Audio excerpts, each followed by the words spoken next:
I'm Len Rydell, the Executive Director of the Blue and Gray Education Society, and I'm happy to introduce you to another lecture in the series, a different type of a lecture. We're going to be talking fiction in this lecture, and our lecturer is Jeff Shaara, who is the son of Michael Shaara, who had written the Pulitzer Prize-winning book Killer Angels, that resulted in the very famous movie that had come out recently, Gettysburg. And in all the hoopla that surrounded that, the people who had seen what Killer Angels had produced decided they wanted to see more books in that genre, and so they engaged Jeff, who at the time was a successful coin dealer down in Tampa, Florida, and encouraged him to begin to write fiction. And Jeff has become a prolific fiction writer of all wars since then. But his first charter was to write a prelude to Killer Angels, and then a sequel to Killer Angels. And those of you who are familiar with the trilogy know that Gods and Generals came out and was subsequently made into a movie that didn't do as well as Gettysburg.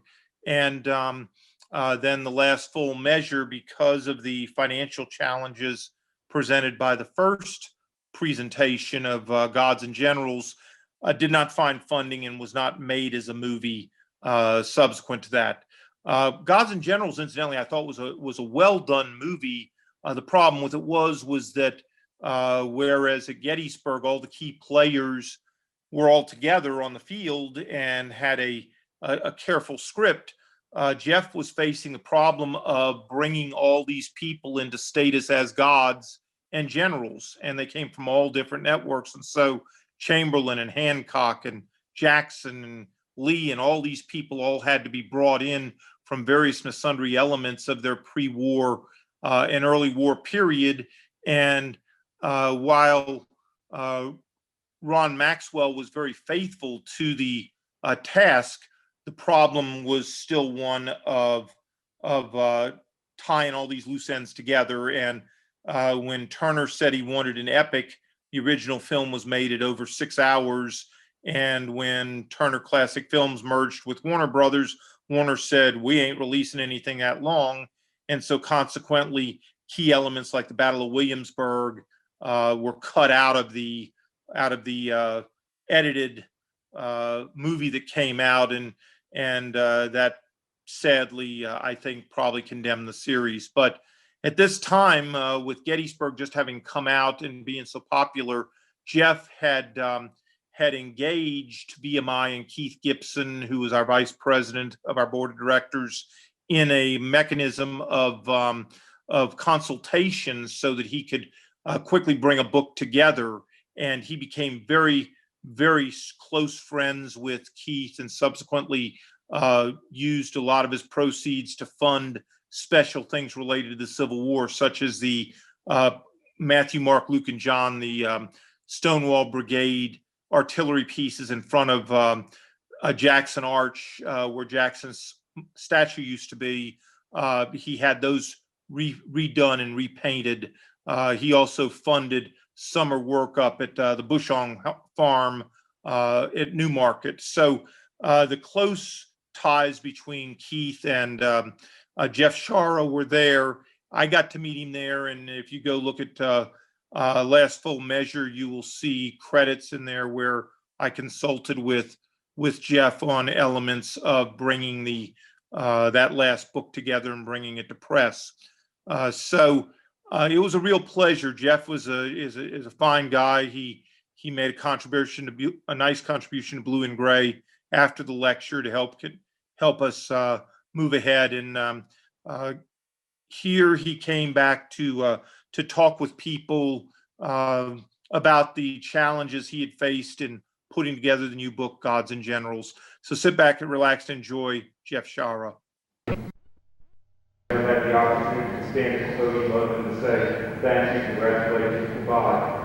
Now 21 years later, I've come back and it certainly feels different, but it also feels like I've come home. thank you all so much for coming out here this evening on this great inclement evening to join us for a program that we know will be such a huge it is to us. It may be short, but it's a very important program. Ironically enough, 21 years ago, a novel came out whose impact was not recognized at the time, although there was some indication it may at some point be important. It won the Pulitzer Prize. The novel was called Killer Angels, written by a man by the name of Jeff Shaara. I got that book. I had that original book and had the good fortune of having it signed this evening. However, before I go into that, I'd like to take and ask your indulgence for just a moment or two to tell you one or two things about the Blue and Gray Education Society.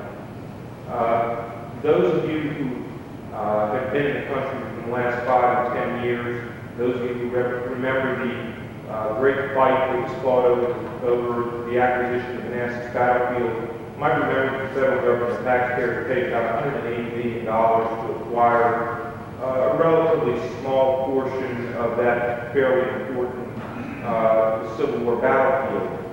In doing that, there was a challenge to come back and to reach out to the private sector to make an effort to ensure that things like this didn't happen again.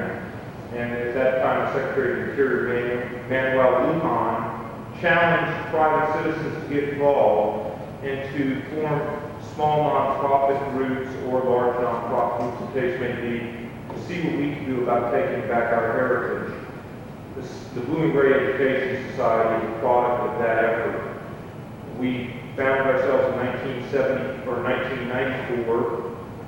We started out small. We're now just up to approximately 400 members in 2 years. We have completed our first battlefield interpretation. That is what we do for a living, is interpret battlefields. For those of you who are with our seminar, we're going to go through Court Republic. You'll have an opportunity to see the work that we've done. For those of you who are not with us, we invite you to take a look at our display in the back. Take a look at the signs of Court Republic and take a few minutes to read them. That's important information. It's important to all Americans because that's available to all Americans to understand why that small piece of property is just so important to all Americans and why it has been preserved. That's what we do for a living. In addition, we produce monographs. We also do public education programs, of which this program this evening is part of that commitment. When we set up the BMI event back a couple of years ago, we talked about the possibility of having an event when I worked with Keith Gibson, the director of the museum here. We talked about just how important the heritage and the legacy of the Civil War was to the Virginia Military Institute, identifying what BMI was and what it became. We still very firmly believe that much of the spirit of BMI, much of what BMI is rooted in the lessons that were learned and taught to us by young boys who became men who were 14, 15, 16, 17 years of age, who took the challenge to come to school and march and stay on the same planes that we have out there today. And so when we brought this program to BMI, it was with a commitment that when we did this, that we would also try to give something back to the community. And this evening is the manifestation of that commitment. We are very proud and pleased to be here this evening. We're pleased to be a part of this program. And we look forward to having many more opportunities to come back to Lexington and provide more programs of this and even better caliber in the future. So I would like to take this opportunity once again to thank you all very much for coming out on a very inclement evening. I'm sure you'll feel it was worth your while when you're done. We thank you so much. We invite you to take a look at what we do for a living. And if you feel so inclined, please talk to us about how you can help us interpret and protect more battlefields. Now I'd like to take this opportunity to introduce the Vice President of the Blue and Gray Education Society. Many of you already know him as the Director of the BMI Museum Program. That's Lieutenant Colonel Keith Gibson. Keith.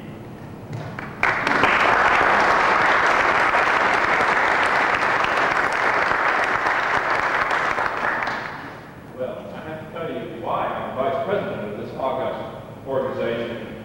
It's the results of not listening closely enough to a phone conversation I was having with them before I knew it. I thought I was buying a lottery ticket. And before I knew it, here we are. I also will assure you that I'm going to remove myself when there's ever any discussion about selecting dates for speakers to come to BMI. I will no longer have anything. This is about the third occasion in which I have been the person to select a date, only to have a unseasonal snowstorm, a blizzard, a bizarre sort of whirlwind weather we received this afternoon. And I'm sure that affected some folks' commitment. But I know that General Jackson and General Lee would appreciate your tenacity and enduring the elements of being here this evening. In fact, some of you on your way in may have come by the bronze statue, Virginia Mourning the Dead. I know those of us who are participating in the seminar, the symposium this weekend, have spent time around it. That statue tells a story and has told a story for generations of cadets who have walked by since it arrived here in 1903. The work of one of those cadets who fought in the Corps of Cadets at Newmarket. For those who attend the symposium, will be walking that ground tomorrow. The eminent esteemed Civil War historian Jack Davis will be speaking to us about that story. But I would suggest to you that statue, this painting, these flags tell that story in an eloquent way and in a cooperative way, joining with those historians who have sought out the documentary record that helps us understand what these people are about, who these people are. Some 25 years ago, Michael Shaara embarked on trying to find out what these individuals were about. Not these individuals, but their compatriots on a different battlefield. His son, as you well know, has taken up the task of continuing that story, of bringing that poignant message, that meaning of those lives to another generation, to more readers, to us. And it's our good fortune that he's here to join us for the symposium and to share with us how that story came into being, how his life has become intertwined with the lives of gods and generals. I had the good fortune of sitting in on a cadet class this morning in which Jeff Shaara spoke and discussed writing with those young men, looking for inspiration. And I hope he shared some of those points that he was making with the cadets today with us this evening. Jeff Shaara, ladies and gentlemen.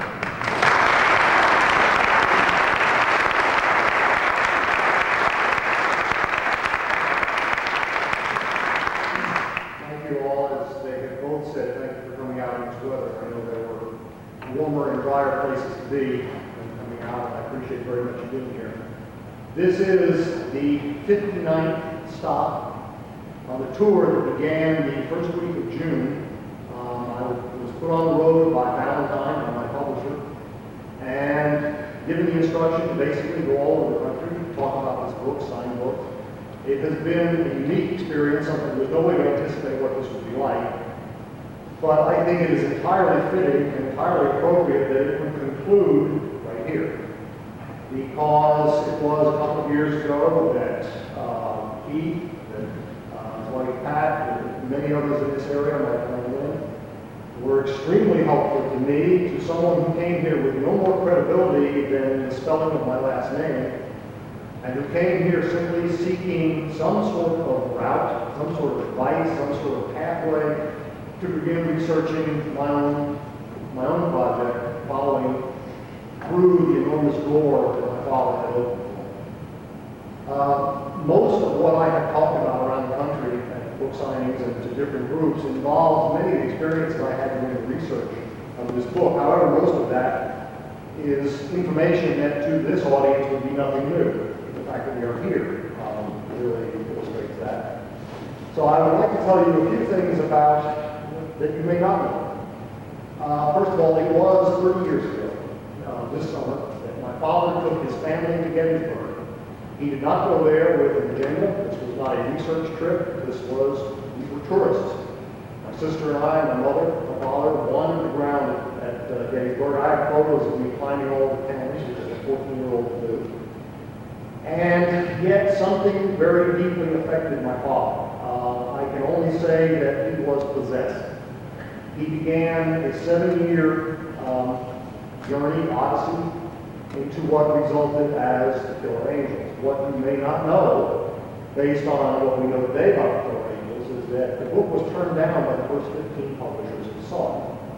This was 1974, it was near the end of the Vietnam War, and absolutely nobody wanted to read a book about war. This is also, if you think about it, it's a book that celebrates generals. In 1974, this country was not especially in the mood to celebrate generals. The book was finally published by the David McKay Company, who was going out of business. They had no money. And then in 75, when the Pulitzer Prize was awarded to the book, the David McKay Company could not make the book available. People were calling my father's house from all over the country saying, "I'm trying to buy your book." It simply didn't exist. Random House came along, scooped up the David McKay Company. Valentine, owned by Random House also, began to put out the paperback of the book. And even then, the book was what really no one would ever call successful. I will tell you as an aside, I just learned this summer, someone gave me a copy of a letter. I don't know if you're familiar with what the Pulitzer Prize and what the process is. I was not. Columbia University awards the prize each year in the spring. And normally they have a committee that nominates 3 books. And then someone, and I'm not sure who, or I'm not sure anyone knows who, chooses the one of the 3 that receives the prize. The letter that I received was written by the nominating committee to this person saying, "We've only nominated 1 book this year. We reached this book and we knew there was no reason to go further." I doubt seriously if my father was even aware of that. That's a letter that I have just passed down to my mother. It's quite a treasure. But the book did not do well. Again, we moved the country, but it just was not, it was what actually quickly became known as a cult book. Maybe we're all members of that cult. Maybe some of us have been for quite some time. But in 1978, Ron Maxwell called my father and said, "I'm a filmmaker. I've just read your book. I think there's a film here. And I would very much like to work with you on this project." The 2 men spent the next 10 years beating their heads against the wall trying to get the Killer Angels made into a film. They actually had a deal with the television network as a miniseries. At the last minute, the executive pulled the plug, and his reasoning was, and I quote, "We can't put Cheryl Lamb or Jacqueline Smith in a negligee. This is a story about a bunch of guys. Nobody's going to want to watch this." That kind of reasoning, of course, obviously drove my father over the wall. In 1988, my father's heart disease caught up with him. He had his first heart attack when he was only 36 years old. He was 59 when he had his second. Ron Maxwell, to his enormous credit, kept the fire burning for the Killer Angels. In fact, I'll tell you just how brightly he kept it burning. He was essentially broke. He will admit this as quickly as anyone, because that's all he was doing, was trying to get this film made. And at that time, he had the option of selling the rights to the Killer Angels to a film studio or losing his home in New York. He lost his home. That kind of commitment is why he and I today are very good friends. In 1991, at a party for Ken Burns, in honor of Ken Burns' success with his PBS series, Ken Burns went up to Ted Turner and said, "I have a book you need to read, and I have a phone number of the man you need to talk to." And that is how Ted Turner got in touch with Ron Maxwell, and that is how we have come to know Gettysburg. The irony, and there are many ironies in this, the fact that I am standing here and not Michael Shaara is certainly the key irony, but one irony is that on October 8, 1993, when Gettysburg premiered across the country, it is also the first day that Killer Angels ever appeared on the bestseller list. It debuted on the New York Times list at number 14. It spent 15 weeks on the list. It spent 5 weeks at number 1. So the irony clearly is that not only did my father not live to see his book made into a film that he had worked so hard on, he did not live to see it become a bestseller. In January of '94, after the clear success of Gettysburg, Ron, I had gotten to know him he called me and he said, you know, wouldn't it be wonderful to continue this story in both directions? Because after all, the story of these characters does not begin and end on the battlefield of Gettysburg. And I said, well, that sounds like a great idea. I hung up the phone, and knowing that my father had taught creative writing at Florida State University for many years, many of his students had gone on to become published authors, many were desperately trying to be. And my first thought was, well, you know, maybe I should contact some of these people and see if they'd be interested in tackling this project. About a week went by, and two things occurred to me. First of all, I realized Ron was passing the torch. And secondly, I realized that if anyone was going to continue my father's work, it should be me. I called Ron back and I said, you know, I think I'd like to try to write this book. And his response was, I'm waiting for your call. He knew exactly what he was doing. I, on the other hand, had absolutely no idea what I was doing. I had never written anything before. It was with some terror that I set out to do the research for this story. And those of you in this audience who are serious historians, and there are many, you may not relate to this well. And I understand that because I have done the story. Jeff Shaara has done that story. But that's not the point. That's not what I set out to do, was to compete or to write history, because I'm not qualified to do that. What I set out to do, and this is why I was talking to the class this morning, what I set out to do was do whatever I could to get to know on as personal a level as possible these marvelous characters. Originally, it made the most sense to me, again, not feeling very qualified to talk about this with much confidence, that the logical thing was to follow my father's characters exactly, which would mean on the Confederate side of the Wall Street. As I began to do research, though, something happened to me. I very much remembered my father's experience in Gettysburg, and so I came here. First, I went to Richmond, to the Confederate Museum, a marvelous research time and visit there.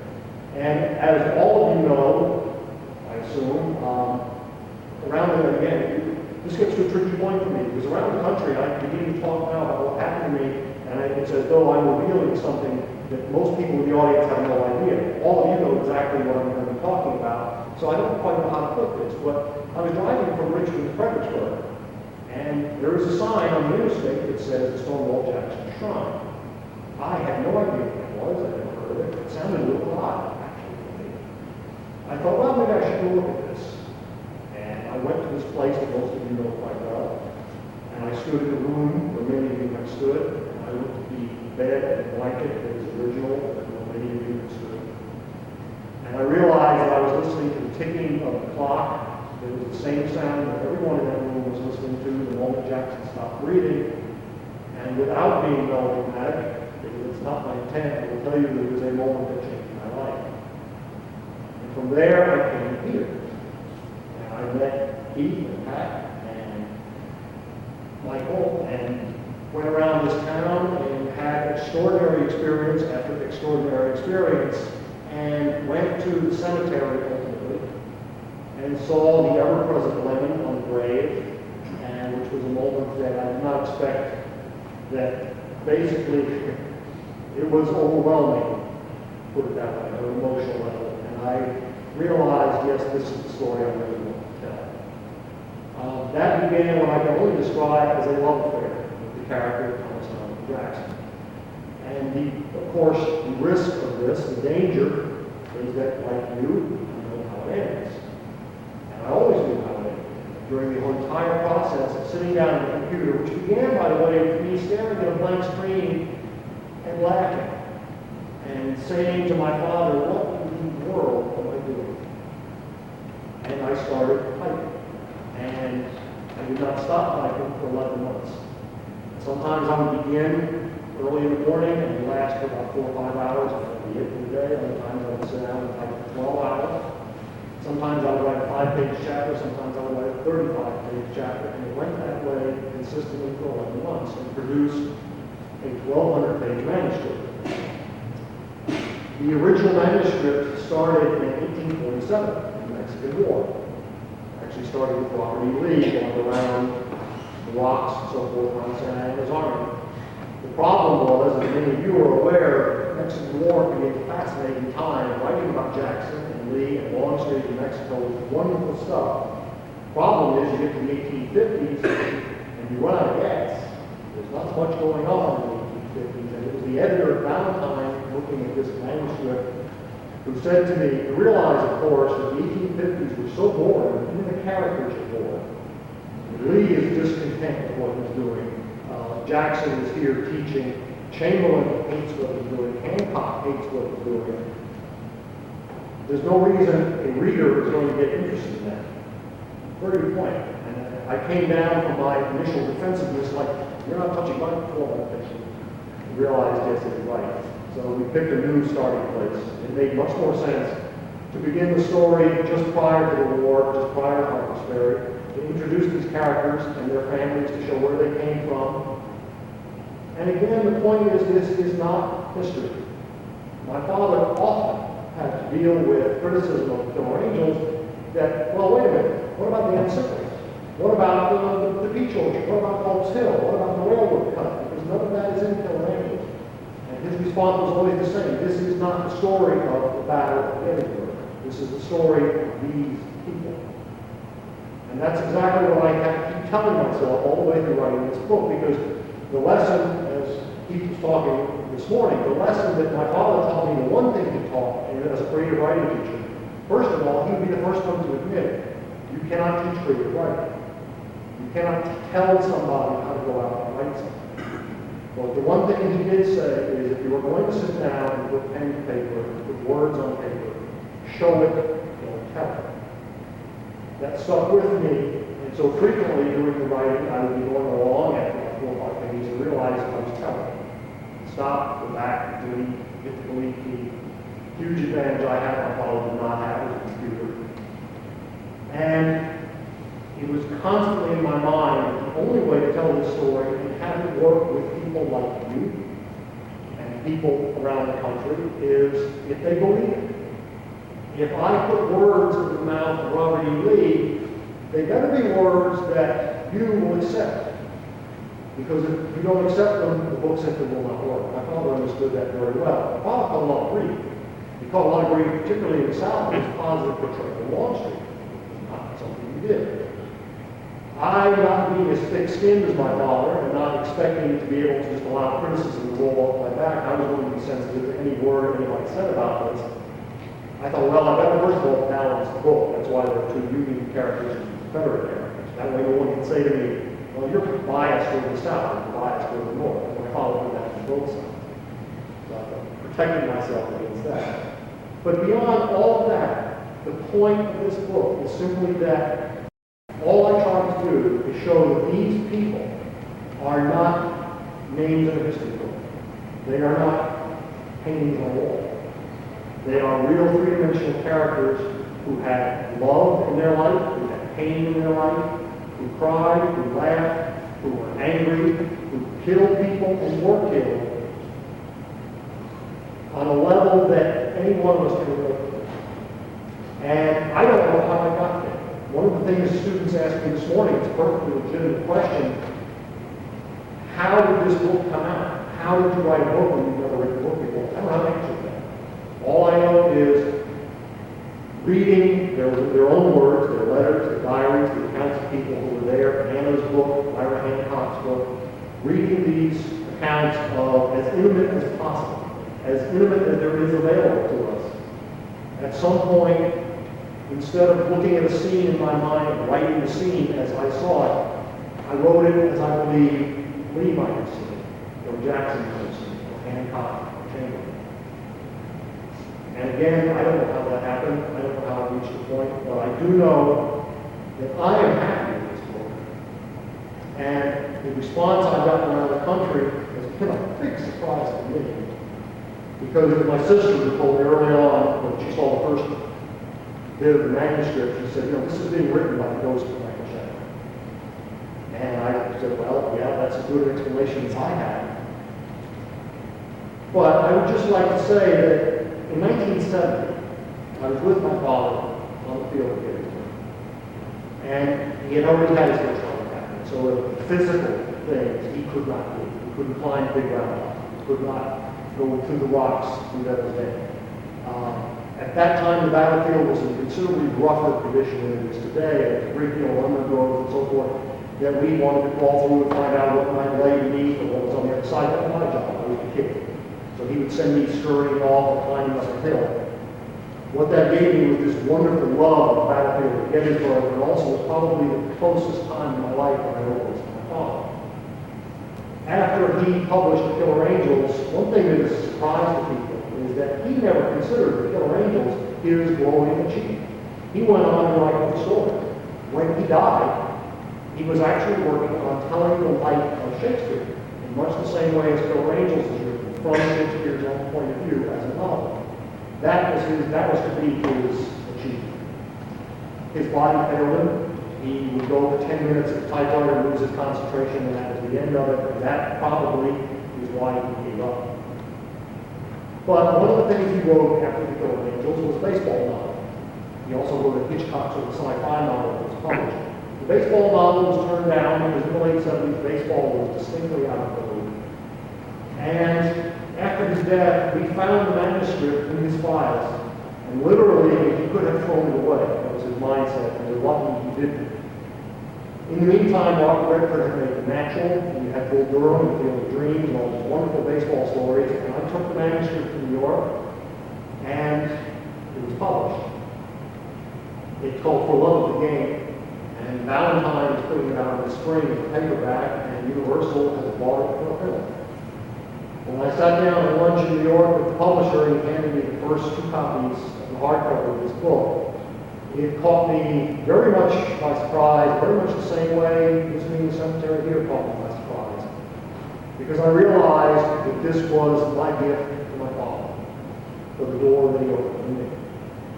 And so that's really how I would like to conclude by just saying that I will never take for granted the fact that the irony of the fact that I am standing in front of you and not Michael Shaara is something that is always with me and has been with me on this tour all around the country. The response that my book has received from its first day of publication, when it debuted on 5 bestseller lists, is a response that my father never got to anything he did. This is a man who spent 40 years of his life perfecting his craft, and never feels surprised.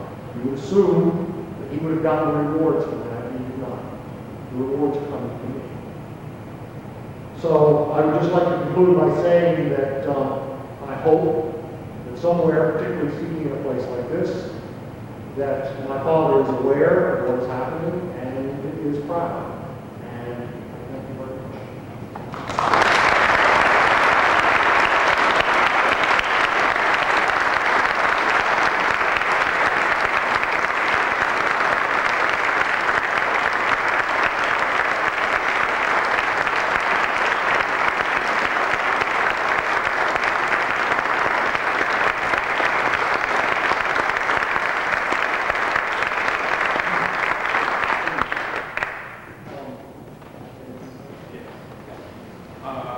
Are there questions? I'd be happy to answer any questions any of you might have about The Killer Angels, the film, my book. Yes? What did you do before you became an author? I was, up until my father's death, I was a dealer in rare coins and precious metals in Tampa, Florida. I had a business there. When my father died, I sold the company and began to manage his estate and began to deal with his published and unpublished work. I will tell you, he had a tremendous body of work. His science fiction stories, which is how he got started in the early 50s, many of those stories are screenplay material, and Ron and I are looking at that. It's a tremendous body of work that never got its due, and that's really how what I set out to do on his death, and will continue to do along with my own work. Anyone else? I will tell you that I mentioned my connection with Ron Maxwell. I'm often asked if there will be a film of Gods and Generals. The answer is yes. The next answer is I don't clue when. We have been talking to several producers. The first draft of the screenplay is finished. I finished that in the spring. The problem is, and most of you know who are writers with any first draft, the screenplay as I have completed it is exactly double the size of the screenplay at Gettysburg. That's sort of the problem. But we are talking to several people, and it will happen. Anyone else? Yes. I think I can understand how you do the research research for the historical part, when in developing the characters, how do you find out and develop these characters around the way people thought and dressed and what they were worried about, and all those things? How do you? That's a wonderful question, but I wish I had a straight answer to it. I mean, I am not, and I've said this before, and depending on the audience, it's somewhat risky saying this. I am not a mystical person. That's the best way I could. I'm not someone who goes out to battlefields and looks for ghosts. Many of you may do that. That's fine. It's just not me. But very often, in sitting in that room writing the story, I would feel as though someone else was there. Very often, as you say, history is one thing. To get the facts straight is very important. But beyond that, and I won't reveal anything in the book because I know many of you have not read it, but I'll just say, for example, when you're talking about a very pivotal scene or something that's very emotional or something very personal between two of the characters, or even one character by himself, I would sit down knowing what I was going to write about in a historical sense, but having no idea how it was going to come out. I don't make outlines, I don't take notes. I would make historical notes, but not the personal thing. The story would simply come. And that's not a very acceptable answer to many people, and I understand that, but I don't have a better answer. The fact that I have never written anything before, the fact that I have never done this before, is as big a mystery to me as it is to those who might read this book and think it was written by Jeff Shaara, because I've had that said. So that's a poor answer, but it may be the only answer I have. I will say that writing the climax of this book, which again, I will not go into detail, it's not fair to do that, but writing that, I had no idea in what direction that was going to go. I knew how it was going to end, and I knew with the words it was going to end, but I didn't know how to get there, and it just came, and it's most important. The hardest thing I've done in my life, I again, without appearing to appeal to the melodramatic, I cried writing the whole chapter. I'm reading, I took it downstairs and showed it to my wife, and she cried through the whole thing. That's the way much of the writing went, purely emotional level. I am under contract. One of the things Valentine Books said to me, we think you're a writer, we think you need to be doing this, here's a contract with the sequel. That is the reason why they were my publisher. There were other publishers who were interested in this book. They said you need to be doing this for the rest of your life. That was an enormous compliment. But beyond that, the sequel, the idea of being to follow the Killer Angels, exactly where the Killer Angels end, because Gods of Generals, and this is not giving anything away, but Gods of Generals ends exactly where the Killer Angels begins. The next book will begin exactly where the Killer Angels ends, go through Appomattox and bring the character to Grant. I sure hope, and the publisher has sort of said this to me tongue-in-cheek, whoever was writing that first book, I sure hope they show up on the second. I hope so as well. Anyway, yes, sir. Considering the various fields you have walked in the course of your research, whether at the age of 14 or 40 or whatever, are there any particular spots or moments on the field that stand out to you? Would you like to relate this? Boy, man. I mean, certainly the Jackson Shrine ranks right at the top. I mean, that may have been the doorway through which I was required to step to be able to produce this book. Beyond that, I still go back to Gettysburg. I was there for 10 days in July as part of this book tour and had the opportunity, my best friend, who I grew up with, came to Gettysburg with his wife. And I told Valentine that they had me scheduled literally every hour or every day I was there doing something. And I said to them, you have to give me a couple of hours. I had something I had to do. He gave me the time. I took my best friend out and we walked. We went to 4 or 5 key places on the field, places all of you have been, I'm sure. Where Lee stood, where the pickets charged, where Buford stood on the first day, where in the Devil's Den, walking among the rocks, standing where Chamberlain stood on the ground. And then I took him to the high water mark. This is a good old Confederate. This is a Tallahassee boy, born and bred. And I took him to this spot, and through him, he stood there and he looked down at his feet at the spot where our Armstead fell, and he began to weep. And I realized through him, I was experiencing that same moment again, and realizing that talking to people in Gettysburg, that an enormous number of people, not historians, not people who really even know what happened, have the same experience. That, I think that's true in every battlefield, probably in this country. One of the things my father used to say, he traveled Europe a great deal. He said, you can't go anywhere in Europe without tripping over sacred ground. It's all over. In this country, the idea of sacred ground is sort of a quaint notion. And yet, if you go to Gettysburg, or if you stand on the Wings Heights, or, in fact, areas around here, that is our sacred ground. And as Americans, we take that, maybe we take it for granted. An increasing number of us, I think, are beginning to understand that. And that's why, because I'm often asked, why is the Civil War, why is the war in the United States having such an appeal now that 20 years ago, 30 years ago, didn't seem to be there. And I think the reason is because an increasing number of us are becoming aware of how valuable our history is. It's easy to do because I feel very passionate about this. When I see people, when I see parents and children on the battlefield of Gettysburg, children are not there being dragged down the column. They're there because they want to be there. They're there because they're interested. To me, I mean, I have had, and I've told many people this, the most striking example of this, I had an 8-year-old girl with her parents down at Greystone come up to me with a tattered copy of Killer Angels and say, oh, I love this book. That was a strong message to me. That there's another generation of young people coming up who will pass on. Ron Maxwell likes to talk about primitive tribes, and the most important member of the primitive tribe is the storyteller, the person who carries on the legends, the stories of their ancestors. I think that's every bit as true for our civilized tribe as it is for them. Yes, sir. I can understand how you think Chamberlain Jackson believe, but curious as to how you settled on Hancock, how did it not work? I was afraid somebody was going to ask me that. First of all, to approach it from a purely pragmatic point of view, there was a balance issue of having two Confederates and two Unions.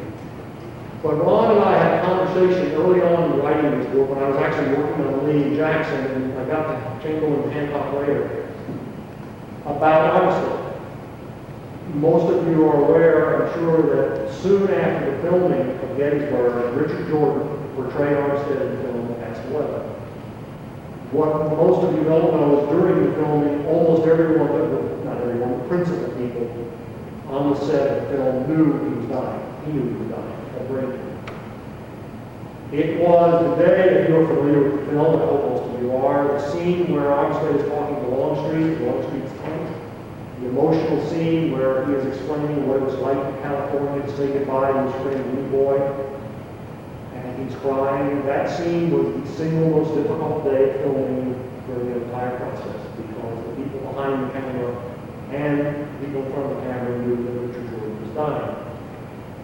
If we do another film, we do not have Richard Jordan play Armstead, and that would be a major distraction. It would be, I don't know if it would be a major distraction for the audience. Ron thinks it would be a major distraction for everyone involved in the film, and it would be a terrible thing to do to an actor, to say, take this role.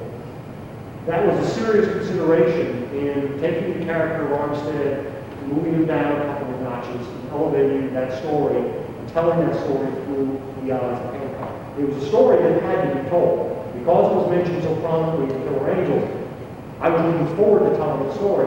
Once I read Myron Hancock's book, I realized, of course, it can be told from Hancock's side, because what I began to see is Hancock is Michael Shaara. This man is so close to the personality of my father. This is a man who has no tolerance, no patience for stupidity and incompetence, and he must deal with it constantly. There is a scene in the book, and this is giving nothing away, but there's a scene in the book early on, and he's still in California, where he goes across the desk of a newspaper man who's manipulating him, and he grabs the guy by the collar. That's definitely Michael Shaara. And also, here is a man who is very, very good at everything he tries to do. That is also Michael Shaara. Of course, in Hancock's case, it's to his own detriment, because he was so good at running paperwork that they put him in charge of the paperwork. So it happened almost by accident, but as an adult, it's the best choice I could have made. Also, I'm often asked why Longstreet is so diminished in Gods and Generals compared to Killer Angels. If you think about, first of all, my father identified with the character Longstreet, saw an awful lot of himself in Longstreet, liked the name. But I didn't want to get caught up, once I got into this, I didn't want to get caught up in being a carbon copy of Killer Angels, because that's not going to please anybody, at least of all me. And so once the character Jackson became firmly established, it was logical to reduce Longstreet somewhat, and he will be certainly in the sequel. But it occurred to me that in the Killer Angels, you read about, or you feel, or learn, or come to understand Lee through the eyes of Longstreet. Almost always, there are a couple of exceptions, but almost always in the Killer Angels, you see Lee through the eyes of Longstreet. In Gods and Generals, you see Longstreet through the eyes of Lee. And once I realized that's the way it was evolving, I got very happy about that, because then that made Longstreet not just my father's character. I wasn't just taking my father's version of Longstreet and copying. And and my interpretation of Longstreet is somewhat different from my father's. If there's a, not contradiction, but if there's a difference in the two books, that certainly is one of them. What else? I will throw a piece of trivia out to you. In the film and in Killer Angels, there is a character, Buster Kilrain. This is Chamberlain's aide sidekick. Buster Kilrain is the only character in Killer Angels and in the film that is a completely fictitious character. Buster Kilrain was my father. It was his way of inserting him into his own story. If you recall from the film, I hope, there was a conversation between the idealist Chamberlain, who was taught by his very religious mother that there was a piece of the angel in all of us, and it is Kilrain who said, well, man is an angel and he is a killer angel. So it is Kilrain who gives us the title of the book. Also, I've been asked many times, why was the name of the film changed?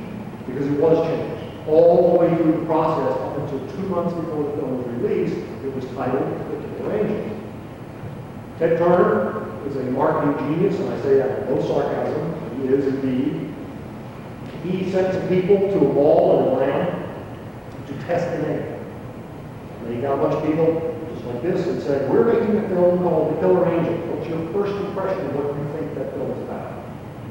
And the first response that got the most call was logically like this. The second response was a little more alarming. It was about a group of crime-fighting nuns.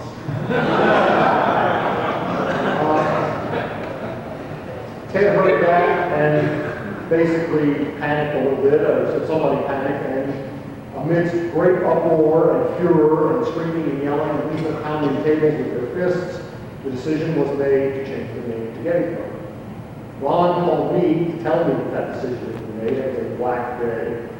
And I said, can you imagine what would be happening if Shaara was alive? Ron said, oh sure, he'd be kicking down Ted Turner's door. Random House, Valentine both thought, well, there's the end of any connection between the film and the book. And of course, totally wrong. So in retrospect, it was a wise decision. However, that did play some role in settling on the title of Gods and Generals. I don't think you can confuse that too much with Confederate guns. And also, Gods and Generals was one of my father's original titles for Killer Angels. That's another piece of trivia. In the 70s, putting God in the title of a book was very out of fashion. I recall the title about halfway through the manuscript, my manuscript, and it exactly fit the story I was going to tell. So that's how that evolved. Anyone? Sure. Well, yes. Based on what you just said, I didn't realize that's where it came from, but as much as I've always admired Lee and so on, as much as your father taught me to admire Chamberlain, my favorite character was Sergeant Kilrain. Thank you. I appreciate it. Actually, at the beginning of the film, I've said this to several audiences, and had people protest loudly, because at the beginning of the film, the wonderful way Ron opens the film, where you have a picture of the real person and a picture of the actor playing. He goes through the whole cast that way, and you get to Kilrain, correct me if I'm wrong, they found a photograph of the most anonymous Union soldier they could find. So that someone would say, wait a minute, that's my great-grandfather. And then put the picture of Kevin Conway up there. Kevin Conway had the toughest job of any actor on that set, because he had to create the character. I mean, if you're going to play Longstreet and you're Behringer, you have a guideline of how to follow. Kevin Conway had no guideline at all, except what you find out about my father. Thank you. Anyone else?